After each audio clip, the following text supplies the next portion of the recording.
Salut, bonjour. Et je fais un direct. Ça fait très très longtemps que ça m'est pas arrivé. Bon, let's have fun.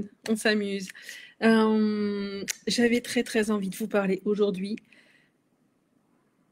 Alors, si vous me connaissez pas, je suis Tecla et j'ai 52 ans. Et depuis quelques mois maintenant, je m'intéresse encore plus. Alors, bon, notre santé, notre vitalité, c'était mon truc depuis super longtemps. Et puis là, bah, moi, je suis arrivée à l'âge de la ménopause. Et donc, c'est un sujet qui m'intéresse particulièrement.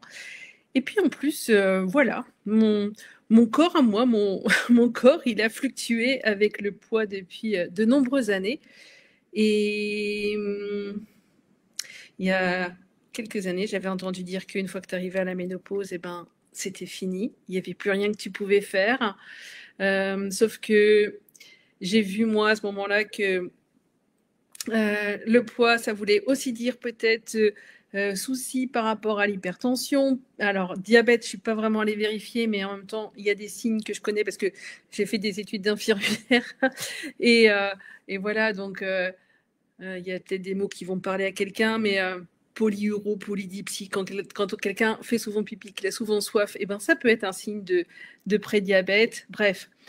Et ça, c'est la raison pour laquelle je m'intéresse particulièrement donc à la question du poids de mon corps et particulièrement donc au métabolisme. Et ce matin, eh bien, YouTube m'a montré une vidéo et quand je vois cette vidéo, je me dis oh, gloops. Je crois que j'ai fait des études, des erreurs pendant plusieurs de ces dernières années. C'est arrivé petit à petit. Quand j'étais petite, bien sûr, je prenais des petits déjeuners. Alors, avec du recul, je me dis que c'était des petits déjeuners avec beaucoup de sucre, que c'était pas forcément extraordinaire. Mais voilà, quand je suis devenue maman et ma fille notamment, eh bien, m'a fait réaliser que mon corps, il avait peut-être pas besoin de manger autant le matin. Et ça, c'était, elle a 19 ans bientôt.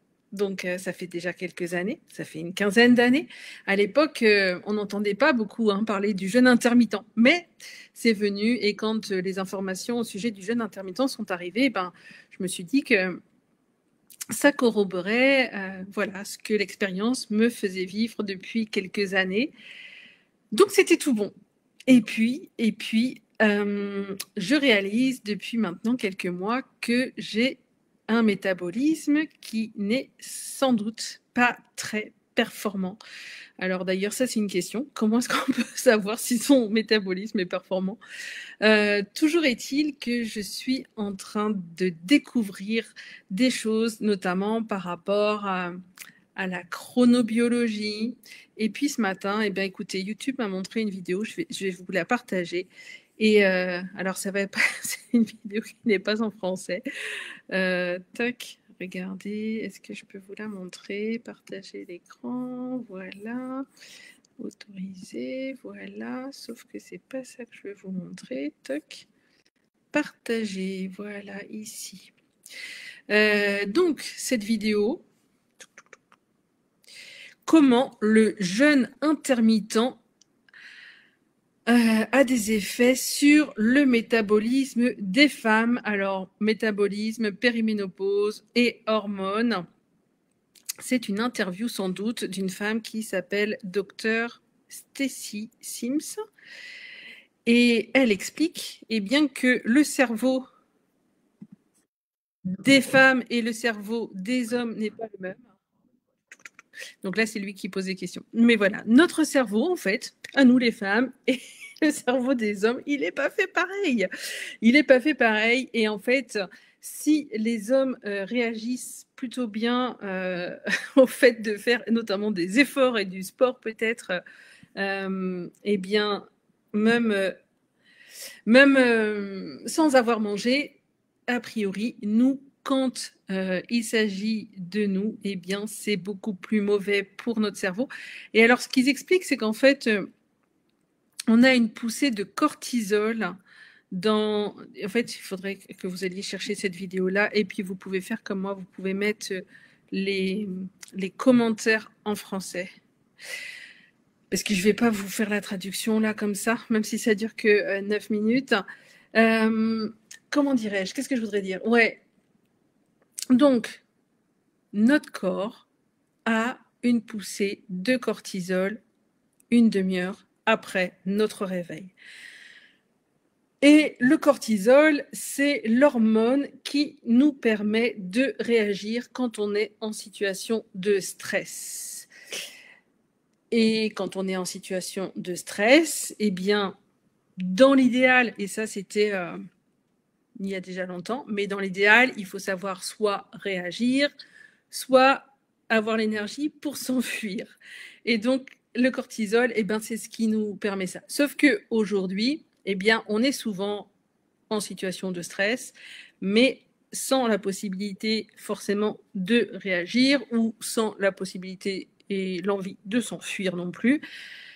Et à ce moment-là, eh bien, le cortisol, il va avoir des effets sur notre corps. Et c'est là où il va freiner le métabolisme et c'est là où on va prendre des kilos liés au cortisol.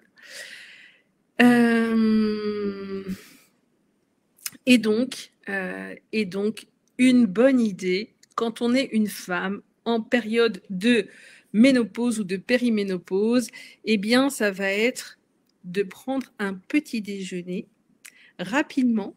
Alors, je vais arrêter ce partage d'écran, puis voilà, parce qu'on ne va pas étudier, on ne va pas regarder cette vidéo. Tac, arrêtez.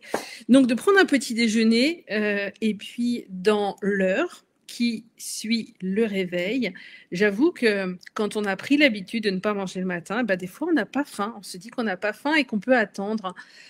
Sauf que si on fait attendre le corps, eh bien, lui, ça augmente le stress. Et donc, ça va augmenter le cortisol. Et ça, c'est pas du tout quelque chose dont on a envie. Donc, manger. Mais alors, manger quoi? Manger quoi? Si vous êtes comme moi à cet âge, voilà, péri ou ménopause, eh bien, je sais qu'on est quand même assez nombreux aujourd'hui sur la planète, hein, à être touché par une glycémie qui peut s'élever à une gestion difficile, voilà. Et donc peut-être à un prédiabète. Et du coup, ce petit déjeuner, eh ben, si on n'a pas envie qu'il monte le taux de sucre dans notre sang, eh bien, on va le choisir. Alors, ce qui est délicat, c'est que le sucre, il se cache même dans des choses qui ne sont pas sucrées. Parce que, par exemple, quand on pense au pain, ben, ce n'est pas forcément quelque chose de sucré. Donc, peut-être qu'on va éviter les viennoiseries. Mais si on mange du pain, eh ben, en fait, on mange du sucre. Et si on boit du café, eh bien, ça peut faire monter la glycémie.